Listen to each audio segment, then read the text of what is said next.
mungkin untuk saya being forced gitu, dimana saya selalu dipaksakan. Salam sahabat Sema Channel, kembali lagi kita berjumpa di video kali ini.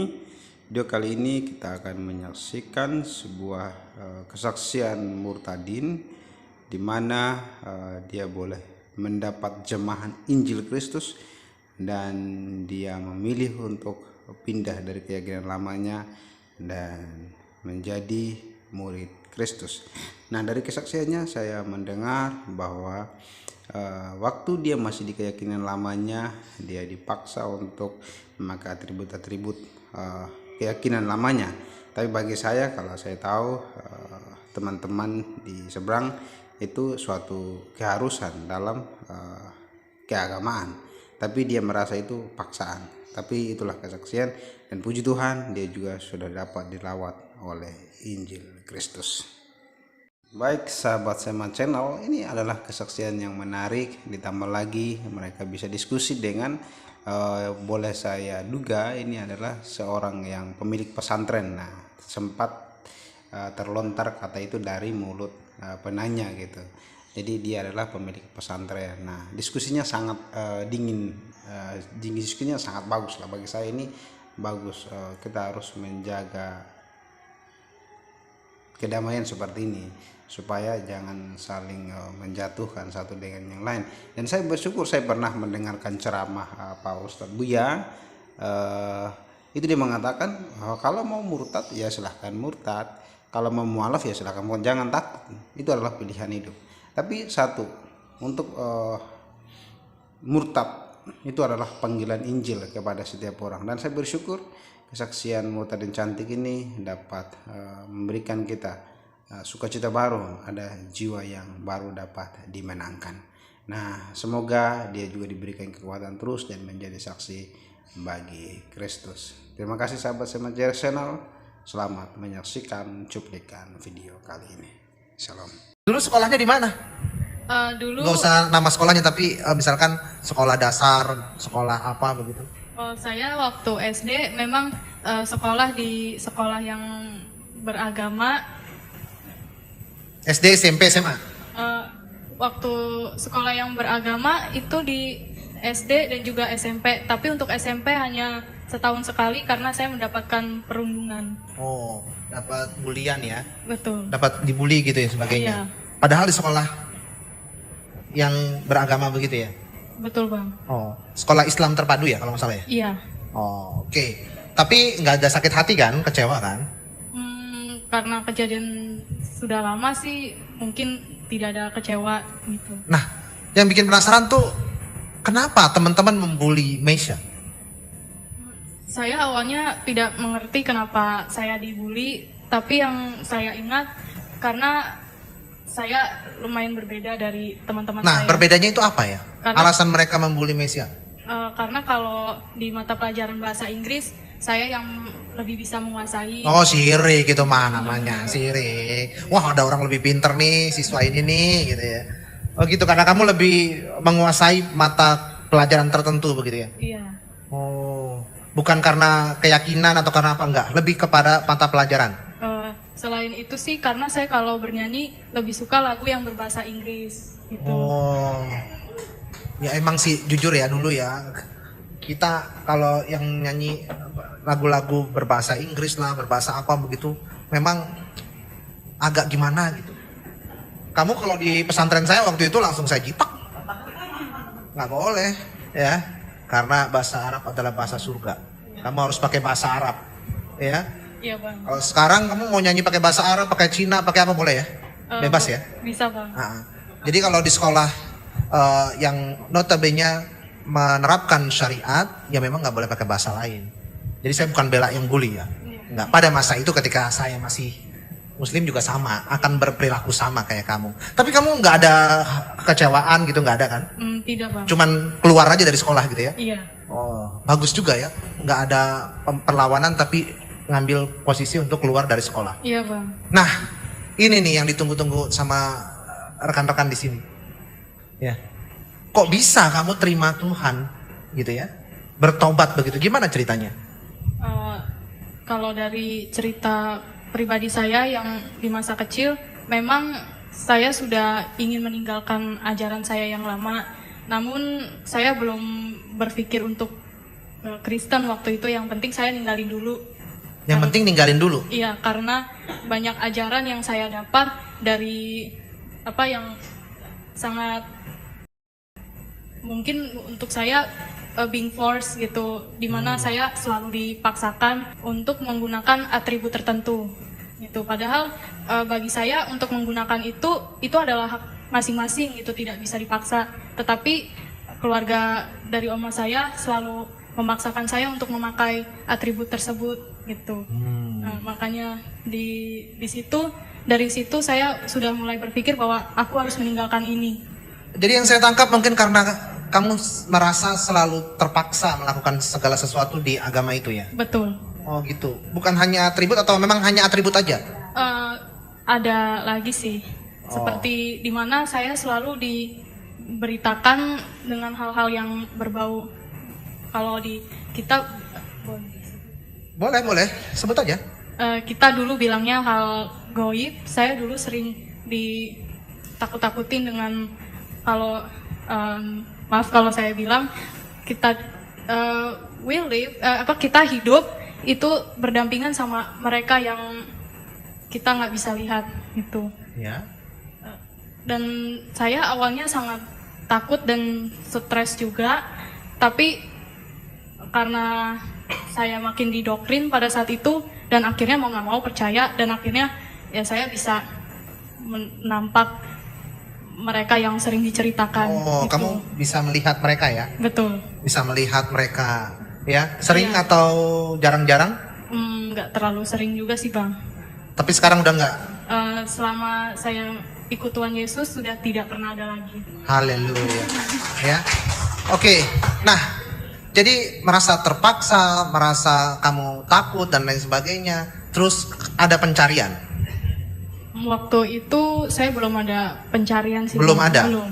Nah, bagaimana kamu bisa kenal kekristenan? Waktu itu di saat tahun 2020 di mana masa pandemi, kita kan memang diharuskan di rumah saja ya Bang. Dan di situ saya melihat tingkah laku oma saya yang agak berbeda gitu. Omanya ya. Agak berbeda di mana pada saat malam Nggak apa-apa, ngomong aja. pada saat malam memang ada jamnya melakukan ibadah malam, dan lalu saya lihat kenapa oma saya tidak. Saya tanya, kok oma nggak ibadah sih itu malam ini? Terus kata oma, mohon maaf ya, tidak ada perintah di kitab saya yang lama. Lalu setelah saya mendengarkan itu, tapi oma saya memperbolehkan saya, silakan kalau saya mau melakukan. Tapi saya memilih untuk tidak melakukan karena tidak ada aturannya gitu. Oke, ya. Jadi karena oma. Awalnya sih. Awalnya karena oma. Lalu apa yang membuat kamu ambil keputusan kamu menjadi seorang Kristen? Karena awalnya itu oma selalu cerita bahwa awalnya sih perbandingan ya antara ajaran Kristen sama ajaran saya yang lama. Dan oma selalu bilang, ini intinya aja ya Bang ya. Oma selalu bilang bahwa waktu itu bilangnya kita Isa Al-Masih adalah juru selamat, dan siapapun yang mengikut dia akan selamat dan sudah pasti masuk ke surga gitu. Jadi saya memilih ikut Kristen karena saya yakin bahwa Tuhan Yesus adalah yang menyelamatkan saya. Ini nih yang baru datang di sini kosong, Ibu Ana. Ini sini nih. Ini tamu kehormatan ini. Harus di sini kosong nih, Bu. Ya. Sorry, saya potong dulu. Ada tamu. Iya, nggak apa-apa, Bang. Ya. Ibaratnya tamu adalah raja. Ya. Oke, lanjut. Jadi kamu lanjut tadi gimana? Iya, bahwa saya mendapatkan kabar bahwa Tuhan Yesus adalah juru selamat dunia dan yang menyelamatkan manusia dari segala dosa dan maut. Jadi saya memilih ikut Tuhan Yesus agar saya selamat. Haleluya. Nah, kamu hanya karena dorongan itu, atau memang kamu pernah melihat Tuhan Yesus itu sendiri datangi dalam mimpi atau wujudnya atau bercakap-cakap begitu? Memang? Waktu itu jujur ya, saya waktu masih di ajaran saya yang lama, saya pada saat SMA saya sekolah di homeschooling di Kak Seto, yang dimana teman-teman saya ini beragam agamanya, dan saya lebih banyak bergaul dengan teman saya yang beragama Kristen itu. Dan saya selalu mendengar cerita dari mereka kalau mereka selalu beribadah dan sharing-sharing tentang ajaran agama mereka. Dan saya waktu itu sempat tertarik karena agama mereka ini, maksudnya Kristen itu ajarannya itu menyenangkan dan ibadahnya itu kayaknya seru gitu, nyanyi Damai gitu ya, sukacita. Betul, gitu. dan saya tidak pernah mendengar dari mereka kalau mereka dipaksa oleh orang tuanya harus memakai atribut tertentu gitu. Hanya saya sendiri pada saat itu. Berarti kamu butuh yang namanya kebebasan. Betul, pada saat itu. Sebelumnya kamu terpenjara oleh aturan, terpenjara oleh mungkin syariat, akidah dan lain sebagainya. Nah, terus iya. kamu memilih Tuhan Yesus sebagai Tuhan dan Juru Selamat. Betul, karena saya berpikir bahwa saya ini, mohon maaf ya Bapak Ibu, saya waktu itu hidup di dalam liar or kebohongan gitu, dan saya harus mencari mana Tuhan yang benar gitu. Karena selama ini saya tidak pernah mendapatkan kasih Tuhan di agama saya yang lama itu. Nah gini, saudara harus tahu Tuhan Yesus itu memerdekakan. Ketika Mesia Az-Zahra ini memilih Yesus Kristus, Isa Al-Masih sebagai Tuhan dan Juru Selamat, maka dia sudah merdeka. Ya, merdeka dari keterikatan, merdeka dari syariat, merdeka dari ikatan belenggu liturgi, keagamaan dan sebagainya. Maka saya bersyukur Mesia Az-Zahra bisa menerima Yesus sebagai Tuhan dan Juru Selamat. Amin. Nah, Mesia, ada nggak sesuatu yang kamu lihat ya, yang kamu lihat di dalam kekristenan yang kamu nggak fokus di situ, tapi hanya fokus kepada Tuhan? Karena jujur aja, orang Kristen juga banyak yang kita nggak bisa jadikan contoh, ya kan? Tapi hanya Tuhan Yesus yang bisa kita jadikan contoh. Nah, ada nggak kamu melihat kayaknya Kristen nggak begini nih, nggak sesuai dengan ekspektasi saya, tapi karena kamu melihat Tuhan, kamu jadi fokus ya sama kekristenan, sama Tuhan. Akhirnya ketika kamu kecewa, kamu nggak balik lagi dan kamu nggak meninggalkan Tuhan. Justru itu yang saya sering lakukan, Bang. Dan setiap masalah yang terjadi, kamu hanya fokus ke Tuhan gitu ya? Betul, seperti saya mungkin berada di gereja ini, saya tidak melihat jemaah yang lain, justru saya hanya fokus kepada Tuhan. Jadi saya berasa bahwa Tuhan tuh sekarang ini lagi hadir gitu. Haleluya. Ya. Jadi kalau kamu udah fokusnya kepada Tuhan, kamu akan bertumbuh imannya luar biasa. Amin. Ya. Karena saya kasih nasihat sedikit, bagi saya kekristenan bukan sebuah agama, Mes ya. Ya, kekristenan adalah gaya hidup. Bagaimana kita bisa hidup serupa dan segambar dengan Yesus. Ya. Jadi itu yang bisa kita lakukan, menjadi orang Kristen, yang artinya juga Kristen itu adalah pengikut Kristus.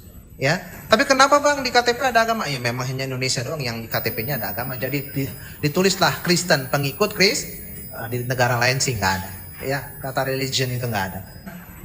Saya hanya sharing pengalaman saya memberitakan kabar baik kepada waktu itu dosen saya sih di kampus saya, yang mengatakan bahwa Isa Al-Masih dia bisa menghidupkan orang mati karena diberi mukjizat pada saat itu.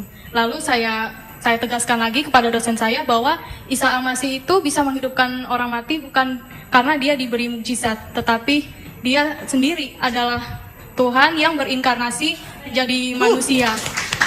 Jadi saya luruskan dosen saya ini, walaupun dosen saya bukan dari Kristen gitu. Mesia berani meluruskan dosen Mesia yang bukan Kristen, yang mengatakan Isa Al-Masih bisa melakukan mukjizat itu karena saya izin oleh Tuhan. Lalu Mesia meluruskan itu.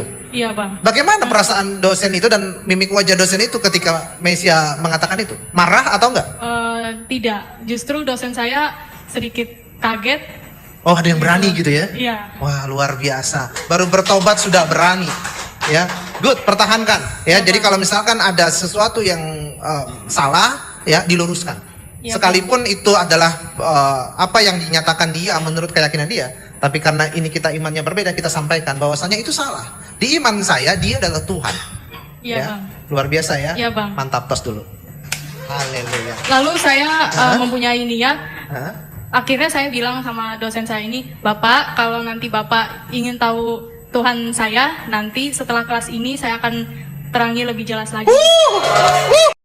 Terima kasih sahabat Sema Channel sudah menyaksikan cuplikan video kali ini.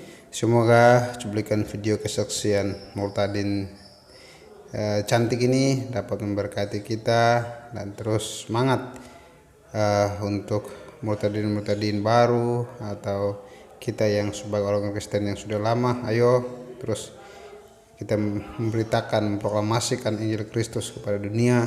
Kita boleh menjadi garam dan terang karena kita dipanggil untuk itu. Kita dipanggil untuk memberitakan Injil, menyatakan kemuliaan bagi dunia ini di tengah-tengah dunia yang penuh dengan tantangan dosa. Kita mau dipakai Tuhan untuk kemuliaan kebesaran namanya. Terima kasih, Tuhan Yesus memberkati kita semua. Shalom.